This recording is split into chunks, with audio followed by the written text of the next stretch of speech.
नमस्कार दोस्तों। हिंदू धर्म अनगिनत कहानियों से भरा पड़ा है। ऐसी ही एक कहानी है शनिदेव की अपने पिता सूर्यदेव से दुश्मनी की। पिता पुत्र के रिश्ते के बावजूद दोनों के बीच दुश्मनी बहुत गहरी थी।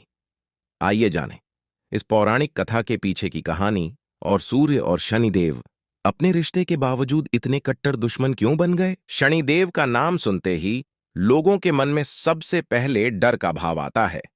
उसे सभी ग्रहों में न्यायाधीश और सबसे क्रूर ग्रह कहा जाता है।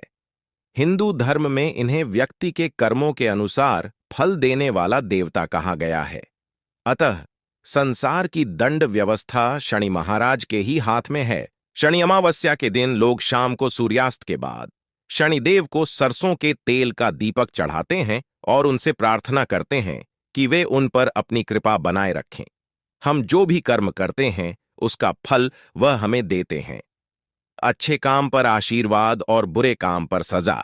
लेकिन क्या आप जानते हैं कि शनिदेव की बचपन से ही अपने पिता सूर्यदेव से गहरी दुश्मनी है।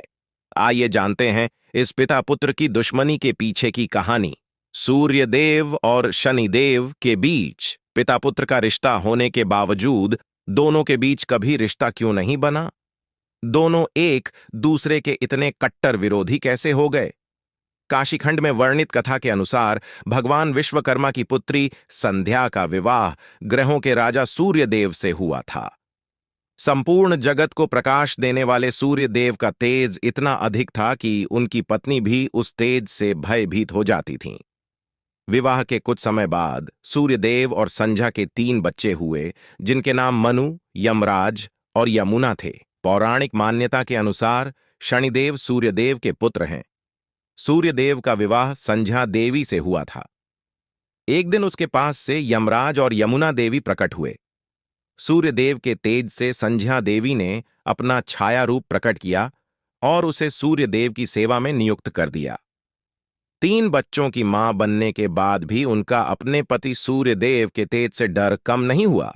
सूर्य के तेज को सहन करने के लिए संध्या ने तपस्या करने का निर्णय लिया और उन्होंने अपनी हमशक्ल संवरना यानी छाया का निर्माण किया।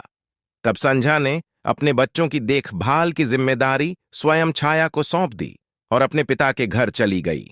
वहीं जब पिता ने संध्या का साथ नहीं दिया तो उन्होंने जंगल में घोड़ी का रूप धारण कर लिया और तपस्या में लीन हो गईं। दूसरी ओर छाया रूप होने के कारण संवरना को सूर्यदेव के तेज से कोई परेशानी नहीं हुई।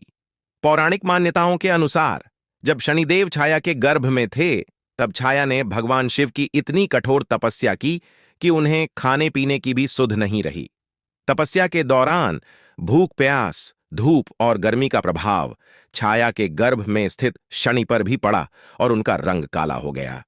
जब शनिदेव का जन्म हुआ तो उनके रंग को देखकर सूर्यदेव ने छाया पर संदेह किया और उनका अपमान किया और कहा कि यह मेरा पुत्र नहीं हो सकता। माता के तप की शक्ति शनिदेव में भी आ गई थी और अपनी माता को अपमानित होते देख उन्हें क्रोध आ गया और उन्होंने अपने पिता सूर्यदेव की ओर देखा तो सूर्यदेव पूरी तरह से काले पड़ गए और उनके घोड़ों की गति भी बंद हो गई। परेशान होकर सूर्यदेव को भगवान शिव की शरण में जाना पड़ा। तब भगवान शिव ने उन्हें उनकी गलती का एहसास कराया, जिसके बाद सूर्यदेव ने अपनी गलती के लिए माफी मांगी। तब उसे पुनः अपना वास्तविक स्वरूप प्राप्त हो गया। यही कारण है कि सूर्यदेव और शनिदेव के बीच हमेशा शत्रुता बनी रहती थी। पिता पुत्र के बीच मधुर संबंध नहीं रहते थे।